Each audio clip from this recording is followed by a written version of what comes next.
10वी विषय आहे अण्णाभाऊ साठे यांचा संघर्षमय प्रवास। जोरदार टाळ्याच्या गजरामध्ये आपण तिचं स्वागत करूया। गौरी नवनाथ खिलारे विषय घेऊन येत आहे अण्णाभाऊ साठे यांचा संघर्षमय प्रवास इयत्ता 10वी।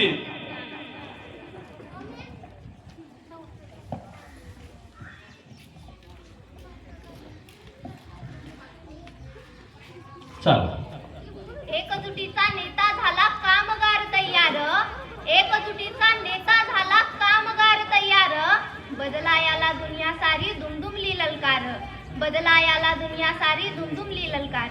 कामगार वर्गाच्या नसानसांमध्ये ज्यांनी क्रांतीचं बीज रोवण्याचं काम केलं, ज्याच्या लेखणीनं बहुजन समाजाचा कित्येक वर्ष दबलेला हुंकार झंकार केला, एका हातात डब घेऊन वाटेगाव ते मुंबई असा वया जागर्षणी घातला, ज्या माणसानं वेद नाही तर बहुजनांच्या वेदना वाचण्याचं काम केलं, आपल्या लेखन कृती आणि उक्तीमधून मराठी संस्कृतीच्या क्षेत्रात नवीन मुलुकगिरी सामील केली, करमणुकीला समाज क्रांतीचा परिमाण ज्यांनी दिला आणि ज्यांनी डॉक्टर बाबासाहेब आंबेडकर यांचे वैचारिक उत्तरदायित्व ज्यांनी स्वीकारलं, उत्तम कर्तृत्व, दातृत्व आणि नेतृत्व यांचा त्रिवेदी संगम असलेलं व्यक्तिमत्व म्हणजे लोकशाहीर शिवशाहीर साहित्य सम्राट तुकाराम भाऊराव साठे, अर्थातच लोकशाहीर अण्णाभाऊ साठे यांच्या चरणी विनम्र होऊन मी खिलारे गौरी नवनाथ विषय मांडत आहे अण्णाभाऊ साठे यांच्या आयुष्याचा संघर्षमय प्रवास। खरं तर ज्यावेळी साहित्य निर्मिती कुणा एका विशिष्ट वर्गाची मक्तेदारी समजली जात होती, अशा प्रतिकूल परिस्थितीमध्ये केवळ 1.5 दिवसाच्या शाळेच्या अनुभवातून अण्णाभाऊ साठे 35 कादंबऱ्या, 13 लोकनाट्य, 13 कथासंग्रह, 15 पोवाडे, एक शाहिरी, एक प्रवास वर्णनाचं पुस्तक असं अफाट साहित्य संपादने निर्माण करतात।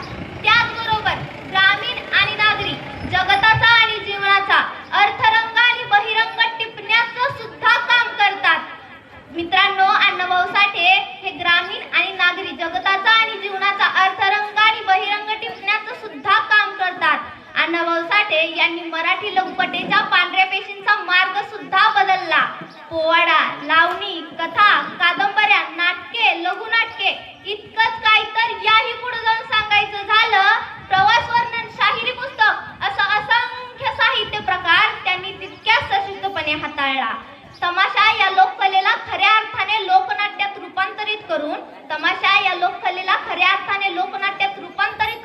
नवसंजीवन देण्याचं काम सुद्धा केलं। सत्य सत्याशी मन केले गुगाही मानी आले नाही बहुमता, सत्य सत्याशी मन केले गुगाही मानी आले नाही बहुमता या उक्तीप्रमाणे स्वातंत्र्य मिळाल्याच्या नुकत्याच दुसऱ्या दिवशी म्हणजे 16 ऑगस्ट 1947 रोजी अण्णाभाऊ साठे मुंबईतील आझाद मैदानावर जातात आणि ते घोषणा देतात, यह आजादी झूठी है, इस देश की जनता भूखी है, यह आजादी झूठी है, इस देश की जनता भूखी है। या ठिकाणी अण्णाभाऊ साठेंना फक्त बोटाची भूक अभिप्रात नाही तर त्यांना बौद्धिक स्वातंत्र्याची भूक सुद्धा अभिप्रात आहे। कारण ज्यावेळी माणूस उपाशी असतो त्यावेळी त्याला बौद्धिक स्वातंत्र्याचं महत्त्व कळत नाही, पण ज्यावेळी त्याचं पोट भरलं जातं ना त्यावेळी तो बौद्धिक स्वातंत्र्यासाठी धडपडू लागतो। मित्रांनो, अण्णाभाऊ साठे हे जनतेची दुःख वेदना जाणणारे, मनभावना ओळखणारे, जनतेची कदर करणारे लोकशाहीर होते। या जगाचा मूळ मालक असलेल्या माणसाचे आत्मभान जागे करणारे लेखन त्यांनी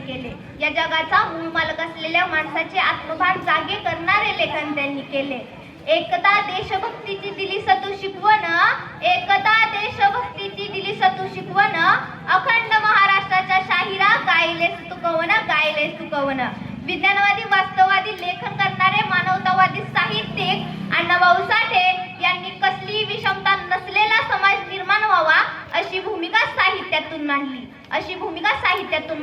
त्यांनी केवळ अश्रूंची कथा लिहिली नाही तर त्यांनी केवळ बहुजनांच्या इतिहासाची गौरवगाथा लिहिली।